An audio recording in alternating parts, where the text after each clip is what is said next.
Hello, David Whitcomb, Chartered Surveyor with Whitcomb Surveyors. This is a short presentation on dampness in buildings to go with the information paper on our website. In nature, any timber or material on the ground will have fungi and mushrooms. It breaks it down, and then woodworm and beetles further break it down, and that material goes back into the ground and the life cycle starts again. Water tries to get into houses to start this process happening, and it's important as part of maintenance that water is kept out the building to stop all of this. There are three main types of dampness affecting buildings: water penetration from penetrating damp, leaks, condensation, and the much debated rising damp, and I'll explain that later. Penetrating damp is where rainwater goes straight through the wall and can affect the internal surface. The solid wall is 1 brick thick with mortar, and in extreme weather, water can go through the brick and affect the internal plaster. From about 1920s, cavity walls were used, and this would completely separate the internal leaf, so the outside brickwork can become as damp as possible. It wouldn't be touching the inner brick. There are other effects also affecting a solid wall, such as condensation and ground levels. Here, the ground levels have been built up too high, leading to the damp-proof course being bridged, and this can now affect the internal plaster. Also, internal solid floors can bridge the damp-proof course and leads to dampness. Most solid external walls were also built with lime mortar, and here this has been replaced with cement. It's led to water being trapped in the brick, which will lead to internal dampness, and also water can freeze in the brick, leading to face damage. Many of these will now have to be replaced and lime mortar added. On the internal face of solid walls, there would originally been lime plaster. This also allows evaporation without any damage. Here there's been a gypsum plaster added. The water's built up behind this, it's pinged off all the finish. This should now be replaced in a lime to allow it to evaporate. Older solid walls were sometimes finished with lath and plaster, especially on Victorian houses, and this creates a gap between the solid damp wall and the internal finish. There can be problems here where mortar falls behind this gap, leading to water penetration patches internally. Modern method of this will be to have metal studs, so there's no risk with timber decay, and a plasterboard finish. Cavity walls, as I said, were from around 1920. They had thick metal wall ties, and over the years these can corrode, leading to damage and the wall being separated. So these are often replaced with modern wall ties drilled through the brick, and they're secured with resin on each leaf. Older cavity walls can have mortar falling down to the bottom, and this allows a route for the moisture into the internal face of the wall and dampness. Again, similar to the solid floor, if the plaster is detailed incorrectly here, there can be some water bridging across the damp-proof course affecting the inner leaf. Here's a project where the cavity wall is being cleared of all debris. This is built up in the lower wall, effectively making it a solid wall.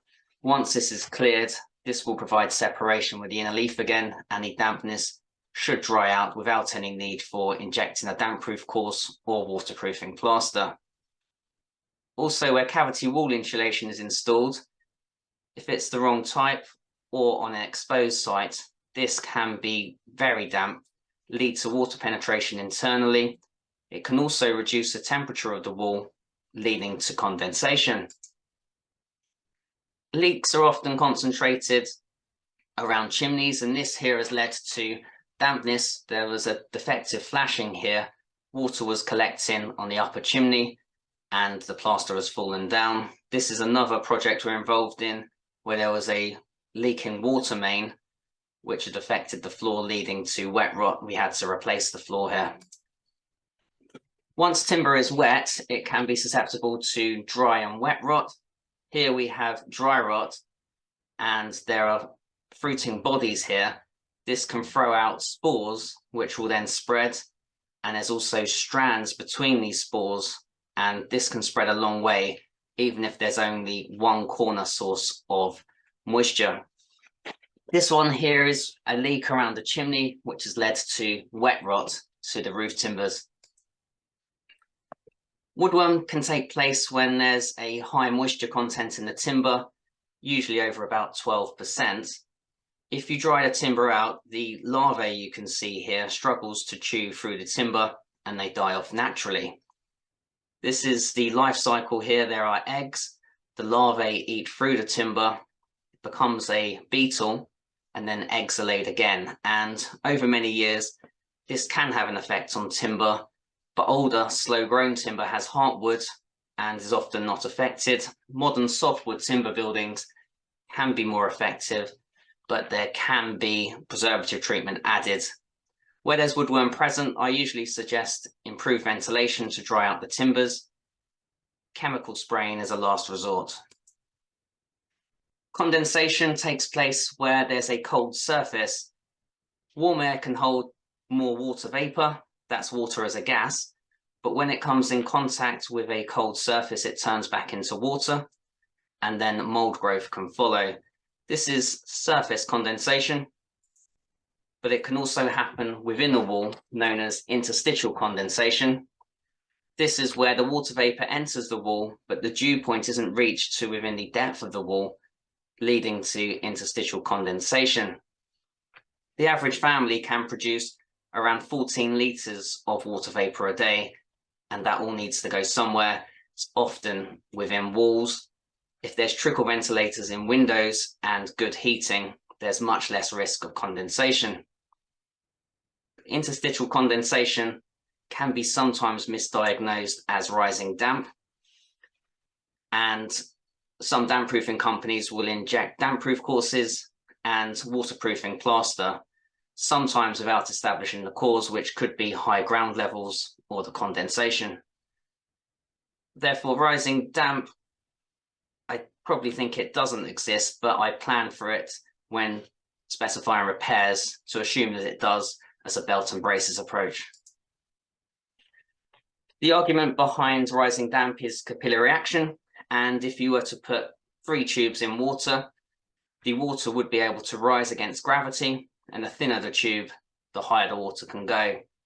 This is how trees collect water from roots and take it up to leaves. The problem with buildings, however, is that there aren't these straight tubes as seen in trees, and there are small gaps which are interrupted by mortar. And for that to travel a long way up the wall, it's very difficult and therefore probably doesn't exist. In conclusion, the main things to consider is keep the wall as originally designed. If there's lime mortar and plaster, keep it that way. Adding gypsum could lead to damage. If you are changing the walls, such as an insulation, always consider condensation and keep timbers dry to avoid wood rot, dry rot.